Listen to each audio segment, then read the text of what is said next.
Baik, Assalamualaikum warahmatullahi wabarakatuh. Shalom, Om Swastiastu, Namo Buddhaya, salam kebajikan. Tabe salamat minguna latai, salam sejahtera di Malempang. Adil kata lino baca ramin ka surga, basengat kajibata. Harus. Baik, kami dari kelompok 4 ingin mempresentasikan yaitu materi tentang garapan manajemen sekolah, yaitu akan disampaikan oleh pemateri pertama yaitu saya sendiri Nurul Aidayat, kemudian pemateri kedua Della Magdalena, kemudian materi ketiga yaitu Misalia Henita, dan materi terakhir yaitu oleh Astri Febriansi. Baik, saya akan mempresentasikan materi pertama pada hari ini.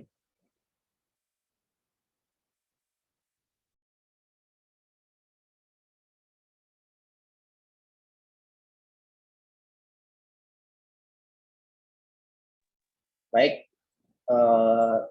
sebelumnya terima kasih untuk dosen pembimbing kami dalam mata kuliah ini yaitu Pak Christian Radial Pisan, SEMPD.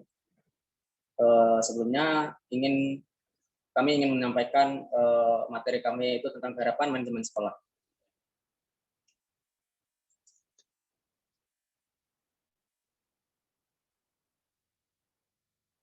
Dan selanjutnya, yaitu dari kelompok 4, yaitu terdiri dari Astri Febriansi, Della Magdalena, Misalia Henita, dan saya sendiri Nurul Aidayat.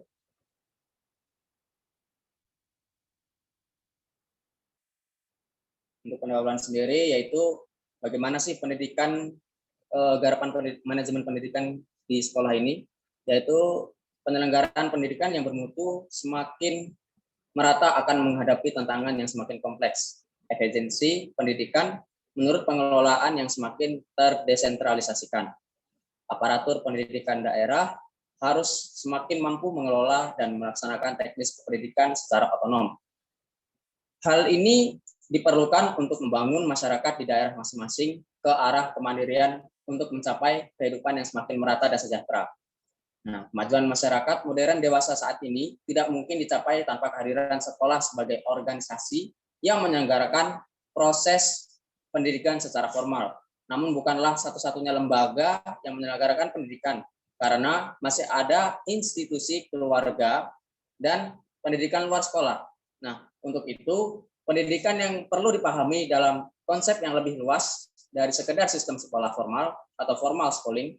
Bagaimanapun itu, pendidikan merupakan suatu usaha kelompok masyarakat atau bangsa untuk mengembangkan kemampuan generasi muda untuk mengenali penghayatan nilai-nilai kebaikan dan kemuliaan untuk hidup melalui pembinaan potensi dan transformasi budaya mereka. Kemudian belum menjelaskan bahwa sekolah diciptakan untuk memberi bagian penting pendidikan generasi muda. Untuk mewujudkan itu semua, maka masing-masing bagian penting dalam pendidikan haruslah dikelola dengan baik. Nah, pembahasan lebih lanjut akan saya jelaskan pada materi ini. Selanjutnya.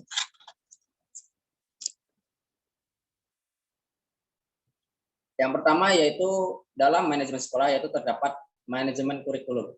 Nah, di sini dalam manajemen kurikulum ini memiliki pengertian yang sangat luas, yaitu mencakup dari komponen yang lengkap, terdiri dari rumusan tujuan pendidikan suatu lembaga atau tujuan institusional sampai dengan penjabarannya dalam bentuk satuan acara perkuliahan yang akan dilakukan oleh seorang tenaga pengajar sehari-hari.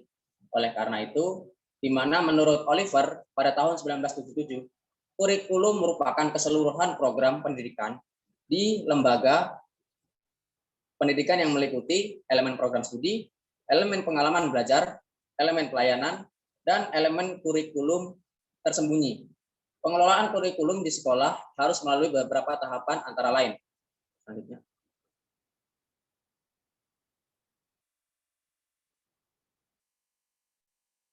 Antara lain yaitu yang pertama tahapan perencanaan, kedua tahapan pengorganisasian dan koordinasi, ketiga tahapan pelaksanaan, dan yang keempat tahapan pengendalian. Dan pertama ini tahapan perencanaan. Pada tahapan ini kurikulum perlu dijabarkan sampai menjadi rencana pengajaran atau sebuah RP. Dan untuk tahapan pengorganisasian, ada koordinasi kepala sekolah.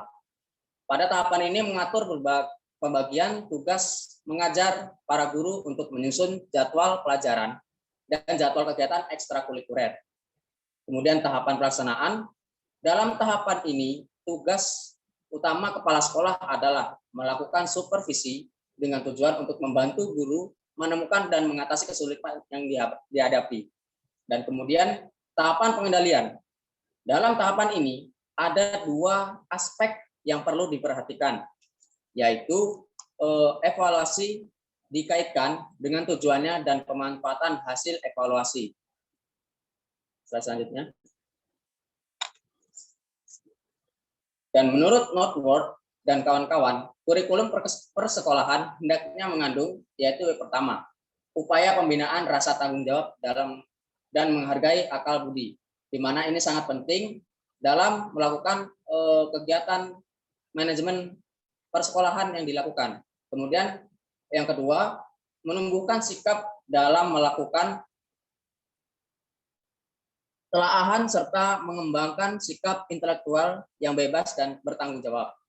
Dan yang ketiga, memberikan sebuah pengetahuan dan pengertian tentang fakta-fakta dan peristiwa-peristiwa yang menentukan dunia kehidupan yang bakal dialaminya nanti. Dan kemudian yang keempat, mengembangkan kemampuan murid untuk menyadari masalah-masalah dan resiko-resiko yang bakal muncul di dalam pengambilan tindakan atau pilihan sepanjang hidupnya kelak. Selanjutnya.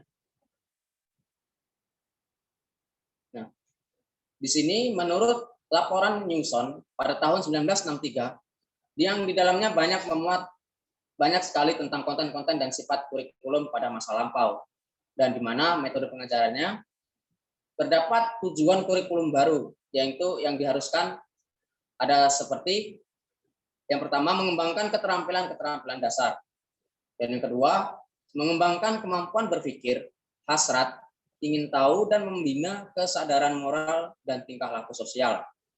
Kemudian selanjutnya menanamkan pengertian mengenai dunia fisik dan dunia masyarakat manusia yang dialami saat ini.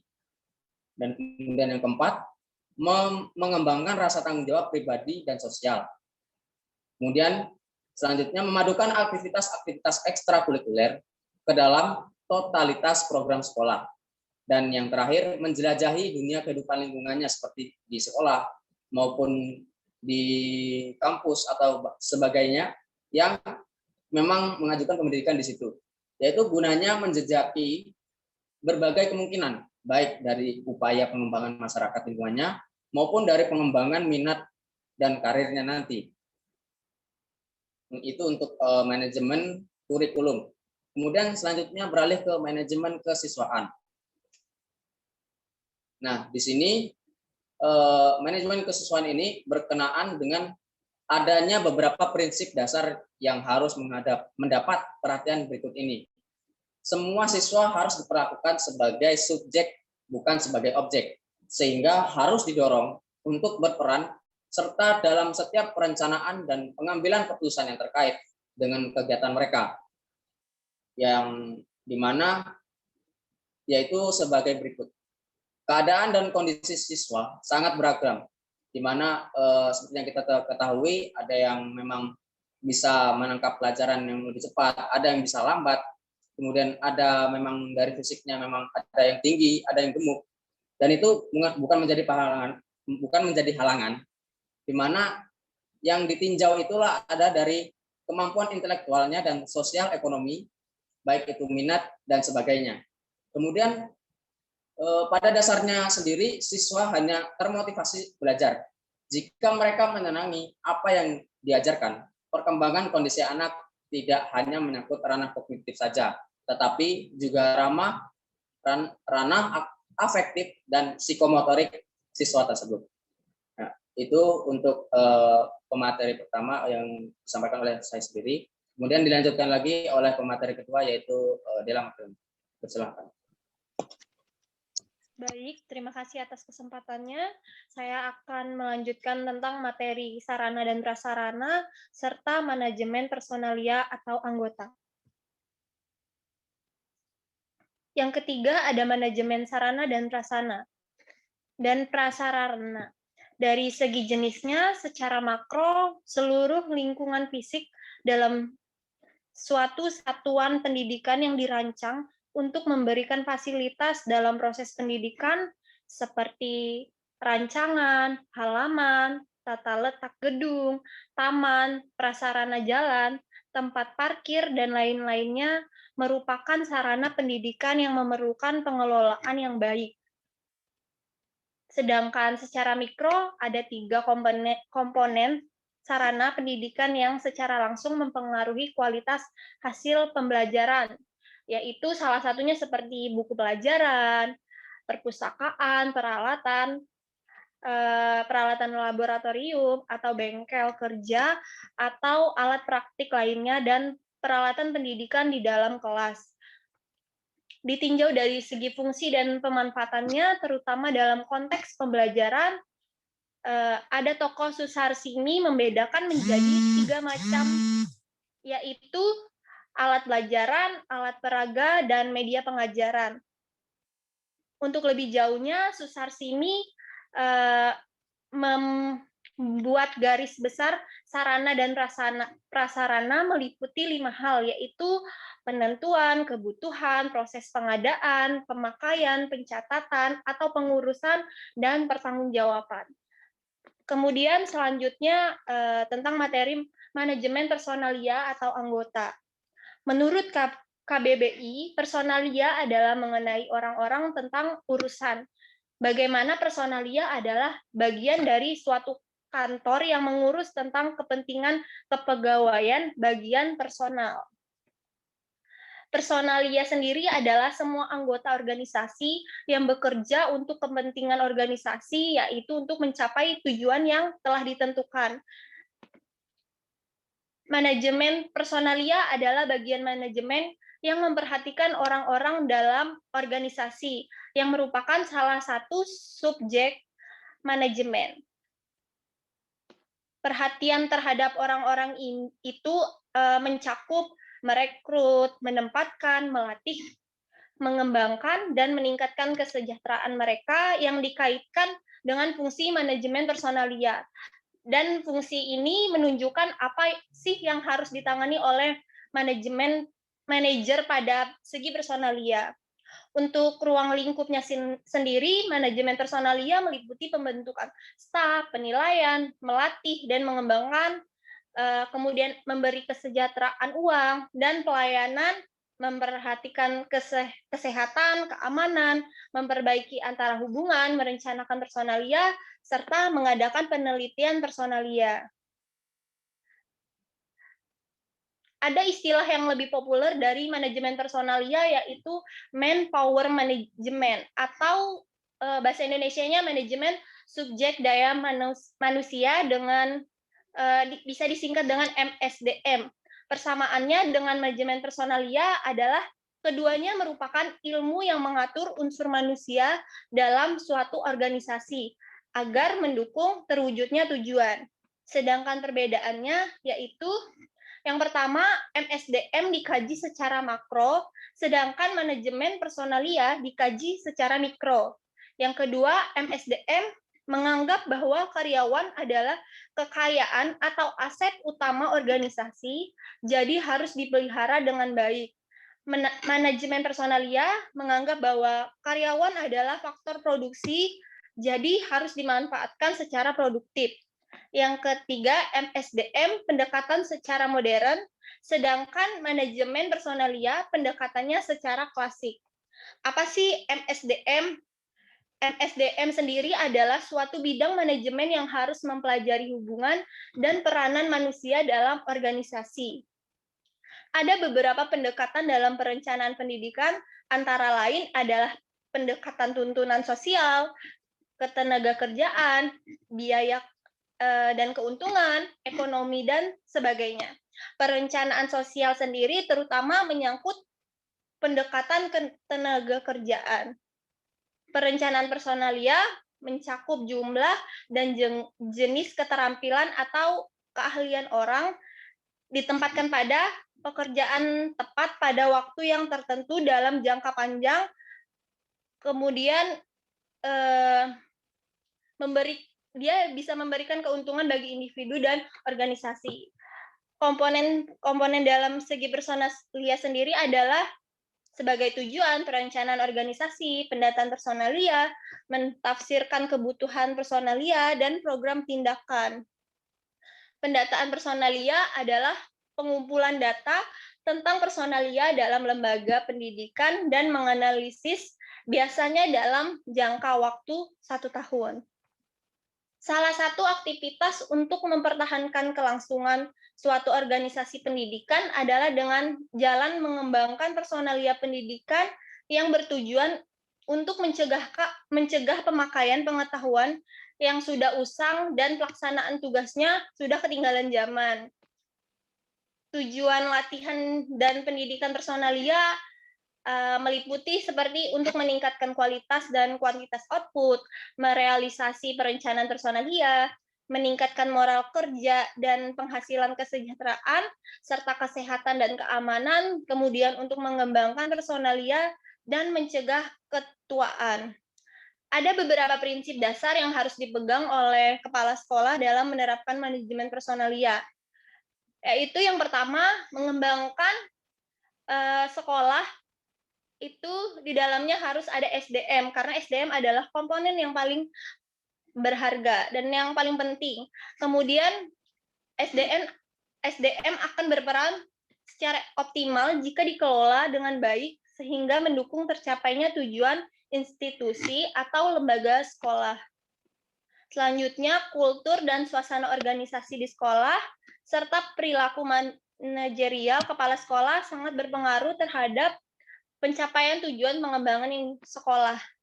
Dan yang terakhir, manajemen personalia di sekolah pada prinsipnya mengupayakan agar setiap warga dapat bekerja sama dan saling mendukung untuk mencapai tujuan sekolah itu sendiri. Untuk pemateri selanjutnya akan dilanjutkan oleh saudari saya, Miss Eli Henita. Demikian, terima kasih.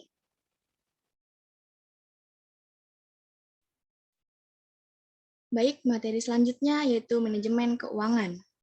Pada manajemen keuangan, pembiayaan membahas mengenai pembiayaan sekolah, yaitu kegiatan mendapatkan biaya serta mengelola anggaran pendapatan dan belanja pendidikan, terutama tingkat menengah. Sebab untuk pendidikan dasar berkenaan dengan adanya wajib belajar, semestinya pembiayaan ditanggung oleh pemerintah. Namun bagi sekolah-sekolah yang berstatus negeri, sumber dana sekolah terbagi menjadi 2 bagian, yaitu yang pertama dana dari pemerintah yang umumnya terdiri dari dana rutin, meliputi gaji serta biaya operasional sekolah dan perawatan fasilitas, dan dana dari masyarakat yang sekarang melalui komite sekolah, ada yang digali dari orang tua siswa maupun sumbangan dari masyarakat luas maupun dunia usaha, dan bahkan ada beberapa sekolah yang mampu membangun networking cukup bagus sehingga mendapatkan pembiayaan pendidikan yang cukup besar. Lalu dilihat dari segi penggunaan, sumber dana dapat dibagi menjadi yang pertama anggaran untuk kegiatan rutin yaitu gaji, biaya operasional, keseharian sekolah, dan anggaran untuk pengembangan sekolah. Lahirnya Undang-Undang Otonomi Daerah, yaitu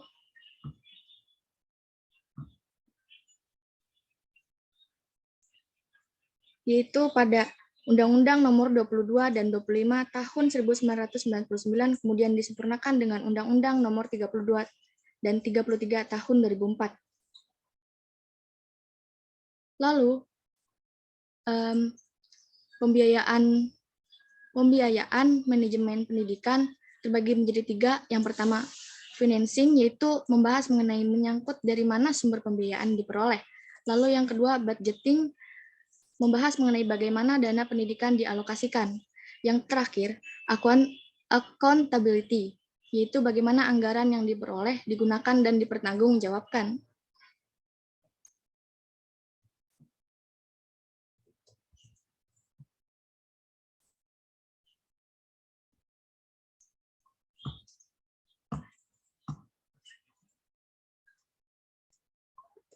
Selanjutnya yaitu fungsi anggaran. Anggaran berfungsi sebagai perencanaan dan pengendalian kegiatan.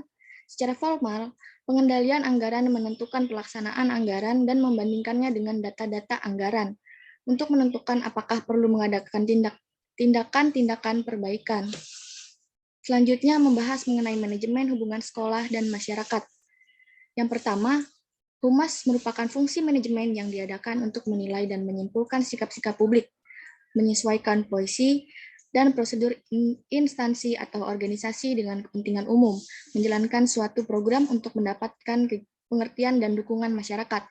Selanjutnya, Bonar pada tahun 1977 mengemukakan bahwa Humas menjalankan usahanya untuk mencapai hubungan yang harmonis antara suatu badan organisasi dengan masyarakat sekelilingnya. Dan Hadari Nawawi pada tahun 1981 menyebutkan bahwa beban tugas Humas adalah melakukan publisitas tentang kegiatan organisasi kerja yang patut diketahui oleh pihak luar secara luas. Selanjutnya dalam konteks pendidikan, Purwanto pada tahun 1975 mengemukakan bahwa hubungan sekolah dengan masyarakat mencakup hubungan sekolah dengan sekolah lain, sekolah dengan pemerintah setempat, sekolah dengan instansi dan jawatan lain, dan sekolah dengan masyarakat pada umumnya. Hendaknya semua hubungan itu merupakan hubungan kerjasama yang bersifat pedagogis, sosiologis, dan produktif yang dapat mendatangkan keuntungan dan perbaikan serta kemajuan bagi kedua belah pihak. Hubungan sekolah dan masyarakat dapat dilihat dari dua segi, yaitu yang pertama, sekolah sebagai partner masyarakat dalam melakukan fungsi pendidikan. Yang kedua, sekolah sebagai produsen yang melayani pesanan-pesanan pendidikan dari masyarakat lingkungannya. Lembaga pendidikan terhadap masyarakat mempunyai fungsi rangkap, yaitu memberi layanan dan sebagai agen pembaru atau penerang. Selanjutnya, STOP menyebutnya sebagai fungsi layanan, yaitu karena ia melayani kebutuhan-kebutuhan masyarakat dan fungsi pemimpin, sebab ia memimpin masyarakat disertai dengan penemuan-penemuannya untuk memajukan kebutuhan masyarakat. Selanjutnya, lembaga pendidikan sebagai agen pembaruan. Lembaga hendaknya mengikut sertakan masyarakat agar pekerjaannya lebih efektif. Selanjutnya, Badan Manajer Pendidikan mempunyai 3 bagian. Yang pertama, Dewan Penyantun bergerak di perguruan tinggi, Dewan Pendidikan dan Komite Sekolah bergerak di sekolah, dan yang terakhir, Yayasan Pendidikan bisa bergerak di perguruan tinggi atau sekolah yang berstatus swasta. Keberadaan Komite Sekolah bersama Dewan Pendidikan telah dituangkan dalam Keputusan Menteri Pendidikan Nasional Nomor 044 U/2002. Peran dan fungsi tertuang dalam Undang-Undang Nomor 20 Tahun 2003 tentang Sistem Pendidikan Nasional pada Pasal 54 dikemukakan yang pertama, peran serta masyarakat dalam pendidikan meliputi perorangan kelompok, keluarga, organisasi profesi, pengusaha, dan organisasi kemasyarakatan dalam penyelenggaraan dan pengendalian mutu pelayanan pendidikan. 2. Masyarakat dapat berperan serta sebagai sumber, pelaksana, dan pengguna hasil pendidikan. Materi selanjutnya akan dijelaskan oleh Saudari Astri Febriansi. Baik, terima kasih. Materi selanjutnya membahas mengenai manajemen layanan khusus, di mana manajemen layanan khusus ini ditetapkan dan diorganisasikan untuk memudahkan atau memperlancar pembelajaran, serta dapat memenuhi kebutuhan khusus siswa di sekolah. Nah, manajemen layanan khusus di sekolah ini meliputi manajemen layanan bimbingan konseling, layanan perpustakaan sekolah, layanan kesehatan, layanan asrama, dan manajemen layanan kafeteria atau kantin sekolah. Layanan-layanan tersebut harus dikelola secara baik dan benar sehingga dapat membantu memperlancar pencapaian tujuan pendidikan di sekolah. Pelayanan khusus atau pelayanan bantuan diselenggarakan di sekolah dengan maksud untuk memperlancar pelaksanaan pengajaran dalam rangka pencapaian tujuan pendidikan di sekolah. Berikut ini adalah jenis layanan khusus yang disediakan di sekolah. Di antaranya yang pertama itu ada layanan bimbingan dan konseling atau BK, selanjutnya ada layanan kesehatan sekolah atau UKS, Selanjutnya ada layanan kafeteria sekolah, layanan asrama sekolah, layanan transportasi sekolah, layanan perpustakaan sekolah, dan layanan laboratorium sekolah. Selanjutnya, membahas mengenai tantangan manajemen sekolah.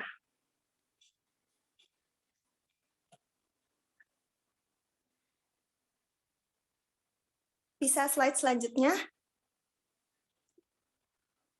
Baik, dalam era informasi keberadaan keluarga memberikan implikasi penting bagi sistem baru pendidikan. Banyak peluang yang dapat dimanfaatkan sekolah, diantaranya gerakan mutu, kemajuan media komunikasi massa, multimedia, dan kesadaran masyarakat baru akan pendidikan berkualitas dan berbasis kepada masyarakat. Artinya, kepala sekolah bersama guru-guru dan pihak terkait atau stakeholder perlu bersikap proaktif dalam menjawab tantangan perubahan agar sekolah mampu memenuhi kebutuhan masyarakat terhadap pendidikan. Pola kepemimpinan kepala sekolah ini amat berpengaruh dan sangat menentukan kemajuan sekolah. Kepemimpinan kolaboratif ini diperkirakan akan dapat menyediakan fasilitas dan dapat menyediakan sumber daya bagi kemajuan sekolah. Sedangkan tantangan sekolah di era informasi ini diantaranya perubahan nilai-nilai norma, liberasi ekonomi, iptek yang canggih, dan bahaya narkoba. Setiap peluang perlu dimanfaatkan dan dioptimalkan, sedangkan setiap tantangan perlu diantisipasi, sehingga peranan sekolah tetap dapat ditingkatkan sesuai dengan peluang yang ada. Peranan sekolah ini berkaitan secara langsung dengan pengembangan sumber daya manusia. Sekolah harus menjadi penyalur semua informasi, pengetahuan, sumber daya, dan metodologi pelajar. Sekolah juga harus menjadi tempat dan pusat pembelajaran, tempat kerja, dan pusat pemeliharaan. Menghadapi tantangan pada era informasi ini, perubahan sosial yang semakin cepat, pendidikan masa depan perlu sejak dini atau mulai pendidikan dasar, melatih peserta didik untuk mampu belajar mandiri.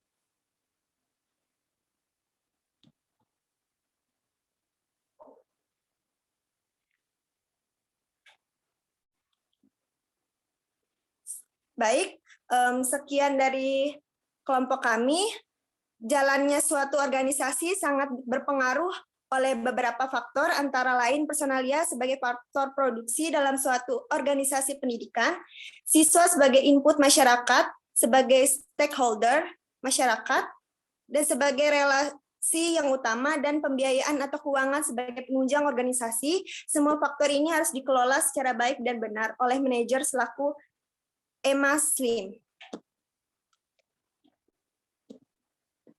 Sekian dari kelompok kami. Mohon maaf jika ada salah kata. Selamat siang, terima kasih.